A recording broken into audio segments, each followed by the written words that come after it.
स्वागत है। अगर आप चैनल पे नए हैं तो चैनल को सब्सक्राइब कर दीजिए, बेल आइकन को क्लिक कर दीजिए, जिससे कि हमारी आने वाली सारी वीडियो के आपको सबसे पहले नोटिफिकेशन मिल जाए। तो आज हम डिस्कस करेंगे IUCN। आपको जैसा स्क्रीन में दिख रहा है IUCN, आज हम इसके बारे में पढ़ेंगे, जो कि एक बहुत इंपॉर्टेंट टॉपिक है आपके कंपटीशन एग्ज़ाम के लिए भी। आप B.Ed, T.Ed, CTED कर रहे हैं तो सभी के लिए एक बहुत ही इम्पोर्टेंट टॉपिक है।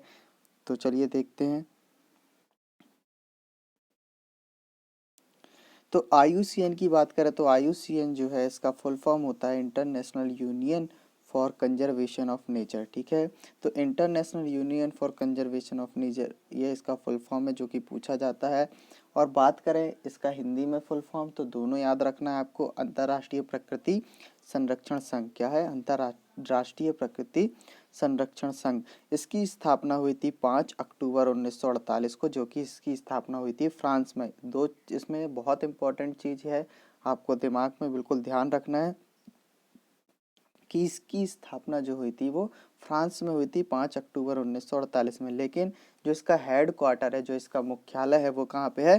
ग्लांड, स्विट्जरलैंड में इसका मुख्यालय है। तो ये आपको याद रखना है कि ग्लांड, स्विट्जरलैंड में इसका मुख्यालय, और स्थापना कहाँ हुई थी? फ्रांस में। ठीक है, बात करते हैं IUCN के बारे में कि ये क्या करती है। तो पर्यावरण और पर्यावरण संरक्षण का ये विश्व का सबसे पुराना और सबसे बड़ा संघ है, जो कि पर्यावरण और पर्यावरण संरक्षण को के लिए काम करती है। ठीक है, तो इसका विशेष कार्य क्या है? तो इसका विशेष कार्य क्या होता है, आप दूसरे टॉपिक में देखिए कि विश्व भर में पौधे और पशुओं की जातियों का संरक्षण करती है। ठीक है, उनकी लिस्ट बनाती है। जो विश्व भर में पशु हैं या फिर पौधे हैं, ठीक है, जो पौधे या तो विलुप्त हो रहे हैं या फिर बहुत ज़्यादा पाए जा रहे हैं या नष्ट हो रहे हैं, या जिनकी प्रजाति नष्ट होने की कगार में है, तो ऐसे सारे पौधे, ऐसे जीव जंतुओं की IUCN ये क्या करती है? एक लिस्ट बनाती है। ठीक है, ये लिस्ट कब जारी करती है? तो IUCN जो है ये प्रत्येक 4 वर्ष में पृथ्वी पर रहने वाले उन प्रजातियों की लिस्ट जारी करती है जो संकट में है या फिर विलुप्त होने की कगार में। तो आपको ये याद रखना है, जो IUCN है वो हर 4 साल में क्या करती है? इनकी लिस्ट को जारी करती है। ठीक है, तो जो ये लिस्ट जारी करती है, ठीक है, हर 4 साल में, इसी लिस्ट को क्या कहा जाता है? Red data list. ठीक है, इसी लिस्ट को रेड डाटा लिस्ट कहते हैं। जो कि रेड डाटा लिस्ट है, इसकी शुरुआत 1963 में हुई थी। कहीं कहीं 1969 भी लिखा मिलता है। ठीक है, जो इसकी शुरुआत कहाँ हुई थी? 1963 में हुई थी। ठीक है, तो IUCN के द्वारा ऐसे जीवों की, ऐसी जातियों की और ऐसे प्रजातियों की 9 ऐसी श्रेणियां बनाई गई, जिसमें अलग अलग जातियों को अलग अलग जगह रखा गया। ठीक है, मतलब कि जैसे कि कोई जाति अगर विलुप्त हो गई है तो उसको विलुप्त में रखा गया। कोई जाति अभी अवेलेबल है, मतलब हमारे वनों में पाई जाती, तो उसको अलग प्रजाति में रखा गया। कोई जाति ऐसी जिसके आंकड़े नहीं है, उसको अलग श्रेणी में रखा गया।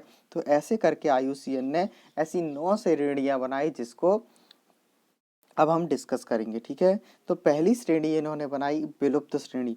विलुप्त श्रेणी में क्या होता है कि ऐसी जातियों को, ऐसी जातियों के जीवों को, पशुओं को और पौधों को रखा जाता है जो बिल्कुल ही नष्ट हो चुकी है, जिसका पृथ्वी पर मतलब कि हमारे पृथ्वी पर कोई भी सदस्य जीवित नहीं बचा हुआ है। ऐसी जातियों को IUCN विलुप्त श्रेणी में रखता है। ठीक है, फिर देखते हैं नेक्स्ट। दूसरी श्रेणी इनकी आती है वन विलुप्त श्रेणी। वन विलुप्त श्रेणी में क्या करते हैं कि जाति वनों से खत्म हो चुकी है। ठीक है, ऐसी जाति को इन लोग रखते हैं जो वनों से तो पूर्णतः खत्म हो चुकी है, लेकिन कहीं ना कहीं इसको अभी भी रखा जाता है। जैसे चिड़ियाघरों में है, ठीक है, कोई अपने मूल निवास में, या कृत्रिम मैनुअल जो चिड़ियाघर बनाए जाते हैं, या फिर जू में रखे हैं, ऐसे वनों में और पार्कों में रखा गया है जिनको। लेकिन वनों से इनको क्या हो चुका है? ये वनों से पूर्णतः विलुप्त हो चुकी हैं।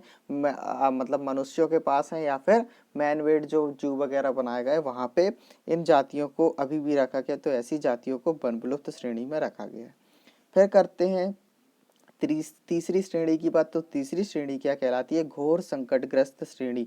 घोर संकटग्रस्त श्रेणी में ऐसी जातियों को और ऐसी जातियों के पशु और पौधों को रखा जाता है जो कि विलुप्त होने की, जो कि जिस भी जाति का विलुप्त होने का घोर खतरा मंडरा रहा है, जो जाति विलुप्त हो सकती है। ठीक है, ऐसी जातियों के पशुओं को तीसरी श्रेणी में रखा जाता है। फिर बात करते हैं चौथी श्रेणी संकटग्रस्त श्रेणी, ऐसी श्रेणियों में जाति के वनों से विलुप्त होने का खतरा बना हुआ है, ऐसी जातियों को रखा जाता है जिनका खतरा बना हुआ है विलुप्त होने का। फिर पांचवी जाति आती है असुरक्षित जाति, ठीक है। पांचवी जाति असुरक्षित जाति का मतलब है कि जाति के वनों में संकटग्रस्त हो जाने की संभावना है कि अब ये इनके ऊपर संकट मंडरा रहा है ऐसी जातियों पे, ठीक है। फिर आती है छठवीं जाति संकट निकट, की ऐसी जातियां जिनके भविष्य पे संकट है, जिनका भविष्य खत्म होने की कगार में हो सकता है या फिर वह विलुप्त हो सकती हैं, ठीक है। तो ऐसी जातियों को इनकी श्रेणी नंबर 6 में रखा जाता है। फिर आती है संकट मुक्त जाति, तो ये जातियां हैं जो IUCN के द्वारा 7वें नंबर की जाति, इसमें क्या रहता है कि ऐसे जातियों के पशुओं को पौधों को रखा जाता है जिन पे खतरा या तो बहुत कम है या फिर जो कि तादाद मात्रा में काफ़ी मात्रा में पाए जाती हैं या फिर विशेष क्षेत्र में जो फैला क्षेत्र है वहाँ पे पाई जाती है, मतलब कि अवेलेबल हैं हमारे वनों में, ऐसी जातियों को संकट मुक्त श्रेणी पे रखा जाता है। फिर आती है नेक्स्ट आंकड़ों का अभाव। 8वीं श्रेणी क्या होती है आंकड़ों का अभाव, तो जाति के बारे में आंकड़ों की कमी, उसकी संरक्षण स्थिति और संकट का अनुमान नहीं लगाया जा सकता। तो इसमें ऐसी श्रेणियों को रखा जाता है जिसके बारे में आंकड़े नहीं है या फिर आंकड़ों की कमी है, संरक्षण की स्थिति और संकट का अनुमान नहीं लगा जाता कि वो सुरक्षित हैं या उनके ऊपर संकट आने वाला है या जो भी है। जब आंकड़े ही नहीं रहेंगे तो हम उनके ऊपर क्या स्टडी करेंगे, तो ऐसे जातियों को हम 8वें नंबर की श्रेणी पे रखते हैं। फिर आती है अनाकलित श्रेणी। अनाकलित श्रेणी 9वें नंबर की श्रेणी है। इसमें क्या रहता है, जाति की संरक्षण स्थिति का IUCN संरक्षण के मापदंड का आकलन अभी नहीं किया है। तो मतलब ऐसी श्रेणी मतलब 9वीं श्रेणी में ऐसी जातियों को, ऐसे पौधों को, ऐसे पक्षियों को रखा जाता है जिसके द्वारा IUCN के द्वारा कोई भी आकलन नहीं किया गया है, आकलन होना बाकी है।